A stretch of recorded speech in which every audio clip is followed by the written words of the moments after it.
Ірі мөлшерде есірткі затын сатқан облыс тұрғыны ұсталды. Ұсталған азаматтың үйінің жертөлесінен 4 килограммнан асатын және автокөлігінде 300 граммға жуық марихуана есірткі заты анықталды.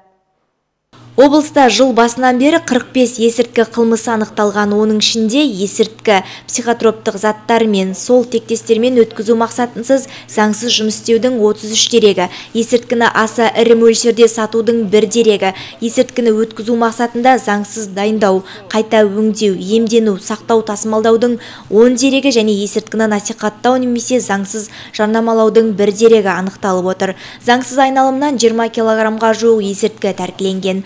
Облыстық полиция департаменті нашақорлыққа және есірткі бизнесіне қарсы күреске бағытталған іс-шараларды белсенді түрде жүргізіп келеді. Ал аталған дерекке қатысты басқа да тұлғалардың қатыстылығы тексеріліп, Қазақстан Республикасы қылмыстық кодексінің 297 бабының 1 бөлігі бойынша сотқа дейінгі тергеп-тексеру амалдары жүргізілуде.